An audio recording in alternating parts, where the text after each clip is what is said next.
تین بڑی جماعتیں ہیں، مسلم لیگ نون، پیپلز پارٹی اور پی ٹی آئی۔ ان تینوں کے وفاقی اور صوبائی حکومتوں کے ادوار کا اگر آپ موازنہ کریں تو اگر کوئی شخص آنکھوں سے نابینا بھی ہے تو وہ بھی چیخ اٹھے گا کہ مسلم لیگ نون کا کسی سے کوئی مقابلہ نہیں۔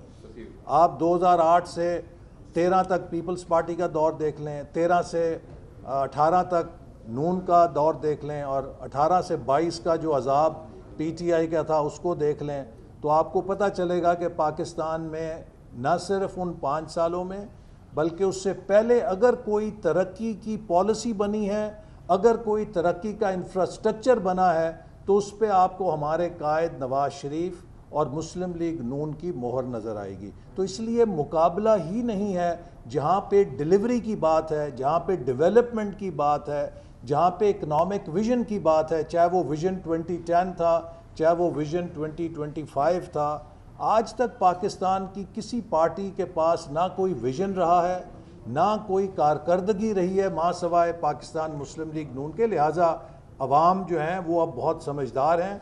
2018 اور 22 کا جو بھیانک ڈراؤنا خواب تھا اس نے ان لوگوں کو بھی سمجھدار کر دیا ہے جو بے سمجھی میں پی ٹی آئی کو ووٹ دے بیٹھے تھے۔ تو انشاءاللہ مسلم لیگ نون بھرپور کامیابی حاصل کرے گی۔ احسن صاحب یہ بتائیے گا کہ 40 دن رہ گئے ہیں انتخابات میں، اب جو ہے پورٹل بنایا جا رہا ہے اور اب تجاویز دے رہی ہیں، آپ نہیں سمجھتے کہ یہ 4-5 ماہ پہلے کام ہوتا تھا کہ 24 کروڑ عوام کی تجاویز لی جاتی؟ جی دیکھیے، یہ اس میں یہ چونکہ آن لائن ہے، یہ کوئی ڈاک کے ذریعے نہیں آئیں گی تجاویز، یہ کوئی رجسٹری نہیں کرنی۔ اب چونکہ ڈیجیٹل ایج ہے، اس میں انسٹنٹلی آن لائن جا کے وہ پورٹل کے ذریعے اپنی تجاویز دے سکتے ہیں۔ تو یہ چند دنوں کے اندر ہم پوری دنیا سے تجاویز اکٹھے کر لیں گے۔ وہ جو پہلے ڈاک کا سسٹم ہوتا تھا جس میں لوگوں نے تحریری طور پہ اپنی تجاویز دینی ہوتی تھی، وہ بہت دیر لگتی تھی۔ اب تو انسٹنٹلی ابھی یہ پورٹل آن لائن ہے، تو 24 گھنٹے نہیں تو 48 گھنٹوں میں سب لوگ اپنی تجاویز ہم تک پہنچا دیں گے۔ احسن صاحب یہ بتائیے گا کہ یہ جو منشور ہے یہ تحریری طور پر بھی آپ اس کو مکمل کر لیں گے، اور یہ اچھا بھی لگتا ہے جیسے عوام کہتی ہے کہ ووٹوں سے پہلے جو ہیں وہ بہت سارے وعدے کیے جاتے ہیں لیکن عمل درآمد نہیں ہوتا، اسی طرح سے یہ منشور بن تو جائے گا لیکن اس پر عمل درآمد پر کرنا آپ کی ذمہ داری ہے، جی کیسے کریں گے؟ اور دیکھیے، آپ کے منشور میں مسنگ پرسن کے حوالے سے کوئی ایسی منشور لا رہے ہیں یا اس حصہ بنا رہے ہیں کہ جس سے ان کی بازیابی ہو سکے؟ جی دیکھیے، جب میں نے فنڈامنٹل رائٹس کہا تو اس کے اندر یہ سب چیزیں رول آف لا اور فنڈامنٹل ہیومن رائٹس میں شامل ہیں۔ جو آپ نے کہا کہ منشور پہ عمل درآمد کیسے یقینی بنایا جائے گا، میں آپ کو یہ بات پھر اللہ کا شکر ادا کر کے فخر سے کہہ سکتا ہوں کہ ہم نے جو 2013 میں منشور بنایا تھا اس کے 3 ایز پہ بات کی تھی: انرجی، ایلیمینیشن آف ایکسٹریمزم اور اکانومی۔ یہ 3 پاکستان کے بڑے مسئلے تھے 2012-13 میں۔ 16 گھنٹے بجلی نہیں ہوتی تھی۔ جب ہم نے حکومت چھوڑی تو لوڈ شیڈنگ کو ختم کر کے چھوڑا۔ 4 سالوں میں 11,000 میگا واٹ نئی پاور جنریشن ایڈ کر کے ریکارڈ بنایا، جبکہ 67 سالوں میں 18,000 میگا واٹ لگی تھی، ہم نے 4 سالوں میں 11,000 میگا واٹ لگائی۔ دوسرا، ایلیمینیشن آف ایکسٹریمزم، ہم نے آپریشن عزم تھا اور رد الفساد تھا، ان دونوں کے ذریعے دہشت گردی کو شکست دی اور 2017-18 میں دہشت گردی ختم کی، خیبر پختونخوا اور بلوچستان میں امن قائم کیا، کراچی میں امن قائم کیا، منشور کا وعدہ پورا کیا۔ تیسرا، ہم نے سی پیک جیسے منصوبے کو کامیابی سے چلا کر 3 سالوں میں $25 ارب پاکستان میں سرمایہ کاری لا کے دنیا کو دنگ کیا، اور وہ مردہ معیشت جو 3%، 2.5% پہ آ گئی تھی، اس کو 6% پر ہم اس کی گروتھ لے گئے۔ تو وہ تینوں ایز جو ہم نے 2013 میں وعدہ کیا تھا 2018 میں ان کو پورا کیا، اور اس کا ایک ثبوت یہ ہے کہ اگر آپ 2013 میں کسی سے پوچھتے پاکستان کا سب سے بڑا مسئلہ کیا ہے، وہ کہتا ہے دہشت گردی اور بجلی نہیں ہے۔ 2018 میں اگر آپ کسی سے پوچھتے پاکستان کے بڑے مسئلے کیا ہیں، تو نہ وہ دہشت گردی کا نام لیتا نہ وہ بجلی کے بحران کا نام لیتا، ہم نے دونوں کو حل کر دیا تھا۔ تو ہم جو وعدہ کرتے ہیں وہ پورا کرتے ہیں، اور جو پورا نہ کر سکیں وہ وعدہ نہیں کرتے۔ ہم وہ نہیں ہیں کہ جو لوگوں کو 50 لاکھ گھروں کا اور 2 کروڑ نوکریوں کا خواب دکھا کے ان کو بہلا دیں پسلا دیں اور اس کے بعد 5,000 گھر بھی نہ دے سکیں اور 10,000 نوکریاں بھی نہ دے سکیں بلکہ جن کا روزگار تھا وہ بھی ان سے چھین لیں اور جن کے سروں پہ چھت تھی وہ بھی ان سے چھین کے پھر ان کو کوئی نئی کہانی پڑھا دیں الف لیلا کی اور اس کے پیچھے لگا دیں. ہم وہ لوگ نہیں ہیں. ہم اگر کہتے ہیں تو کر کے دکھاتے ہیں. آج کراچی سے لے کر پشاور تک چپے چپے پر آپ کو مسلم لیگ نون کے ترقی کے منصوبوں کا جال نظر آئے گا. بہت شکریہ. ایسن صاحب ایک آخری سوال لیجئے گا کہ مسلم لیگ نون نے اس عام آدمی سے تجاویز طلب کی ہیں جو آج بجلی کے بلوں سے پریشان ہے, جس کے پاس کھانے کے لیے کچھ نہیں ہے, مہنگائی سے وہ پریشان ہے, اور دوسری طرف جب آپ کی حکومت آتی ہے تو ایک وزیر کے ساتھ پروٹوکول چلتا ہے, فائر بریگیڈ کی گاڑی بھی, ایمبولینس بھی, تو کیا آپ کو کوئی ایسا اعلان نہیں کرنا چاہیے کہ عام آدمی کو یقین ہو اور وہ کوئی تجاویز بھی دے؟ نہیں میرے بھائی, آپ کا جو کہ آپ ٹکٹیں تقسیم کر رہے ہیں, آپ جنرل سیکرٹری ہیں پارٹی کے, تو کیا کوئی ایسا فیصلہ بھی ہوا کہ ہر چیز میں جدت آ رہی ہے, کوئی نوجوان بھی اس کو برکت کے لیے رکھنے؟ جی دیکھیے جو آپ کا سوال ہے نا, میں سمجھتا ہوں کہ ہمیں لوگوں میں ڈسپونڈنسی نہیں پیدا کرنی چاہیے. میں وزیر رہا ہوں, میرے ساتھ تو کبھی میرے قافلے میں نہ ایمبولینس چلی ہے نہ فائر بریگیڈ چلی ہے, اور میں 3-4 دفعہ وزارت کر چکا ہوں. میرے ساتھ تو اسلام آباد میں کبھی پولیس کی گارڈ بھی نہیں ہوتی, اکیلی گاڑی ہوتی ہے. تو یہ لوگوں میں نہیں. دیکھیے یہ جو بلو بک ہے یہ ہیڈز آف اسٹیٹ کے لیے ہوتی ہے, یہ چیف پرائم منسٹرز کے لیے ہوتی ہے, پریزیڈنٹ کے لیے ہوتی ہے, اس لیے کہ پاکستان میں ایک دہشت گردی ہے اور وہاں پر اس ذات کا سوال نہیں ہے, اس آفس کا سوال ہے. آپ دیکھیے خدا نہ خواستہ اب امریکہ میں ان کے صدر پہ حملے ہوئے ہیں, کیا اس کے اثرات ہوتے ہیں؟ تو لہٰذا یہ ریاست کی ذمہ داری ہوتی ہے کہ جو اس کا ہیڈ آف اسٹیٹ ہے اس کی حفاظت کے لیے کام کرے. یہ کوئی اس میں نہ عیاشی ہے نہ کوئی وی آئی پی کلچر ہے, پوری دنیا کا یہ دستور ہے.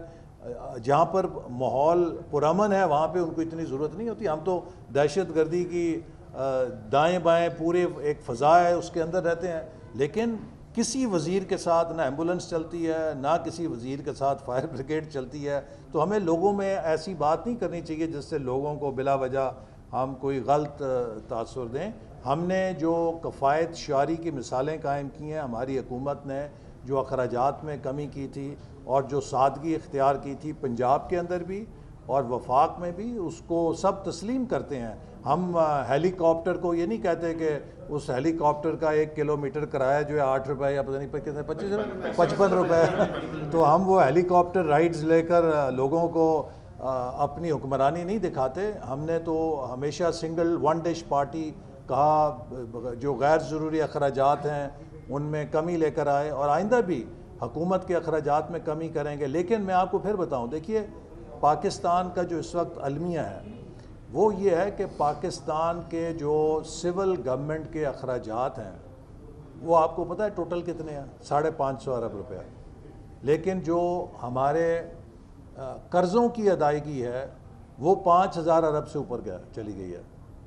اس وقت سب سے بڑا جو ہمارا چیلنج ہے وہ قرضوں کا بوجھ ہے, ہم نے اس سے نکلنا ہے, اور اس بوجھ سے نکلنے کے لیے ہمیں پاکستان کی پیداوار کو بڑھانا ہے, پاکستان کی ایکسپورٹس کو بڑھانا ہے, پاکستان کے اندر اپنی افرادی قوت کو بہتر کرنا ہے, اس کی صلاح پروڈکٹیوٹی کو بڑھانا ہے.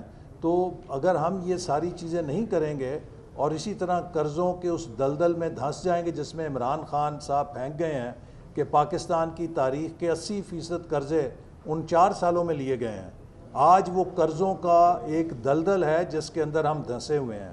اس سے نکل سکتے ہیں ہم اور نکلیں گے انشاءاللہ, لیکن اس کے لیے ہم سب کو مل کر امن کے ساتھ استحکام کے ساتھ ملک کے انسانی وسائل کو ترقی دیتے ہوئے محنت کرنی ہوگی تاکہ ہماری پروڈکٹیوٹی بڑھے, ہماری ایگریکلچر ماڈرنائز ہو, ہماری آئی ٹی سیکٹر ترقی کرے, ہماری انڈسٹری ورلڈ وائڈ کمپیٹیٹیو ہو اور ہماری ایکسپورٹس میڈ ان پاکستان کو ہم دنیا میں کوالٹی کا مارک بنائیں. یہی راستہ ہے جس پہ سب قومیں چلیے. بہت شروع ہوئے اور اس کے بعد آج 27 دسمبر سیکورٹی وغیرہ کا عمل جاری ہے, لیکن ہم نے یہ دیکھا کہ سوشل میڈیا کا بڑا بڑا عدالتیں وہاں پر کاغذ بھرے پڑے ہیں کہ اس قدر وہاں پہ لوگوں کو شکایات ہو رہی ہیں کہ کہیں کاغذات نامزدگی چھینے جا رہے ہیں, کہیں پہ جمع نہیں کیے جا رہے, کہیں پہ ان کی سیکورٹی نہیں کی جا رہی. آپ بطور جماعت کے جنرل سیکرٹری کی کیا کوئی مطالبہ ایسا الیکشن؟ دیکھیے میں سمجھتا ہوں کہ اس میں سوشل میڈیا پہ بہت غلط خبریں بھی پھیلائی جا رہی ہیں. آپ لوگوں کے ذریعے ہی ہمیں پتہ چلا ہے کہ جو سب سے زیادہ کاغذات نامزدگی ہیں وہ پی ٹی آئی نے جمع کرائے ہیں. تو اگر ہر جماعت سے زیادہ کاغذات نامزدگی پی ٹی آئی کے امیدواروں کے جمع ہوئے ہیں تو پھر لیول پلینگ فیلڈ کا کیا رونا ہے؟ پھر کیا کہنا ہے کہ جی ہمیں کاغذ جمع کرانے سے روکا جا رہا ہے؟ اگر کاغذ جمع کرانے سے روکا جا رہا ہوتا تو ان کے آدھے بھی نہ جمع ہوتے.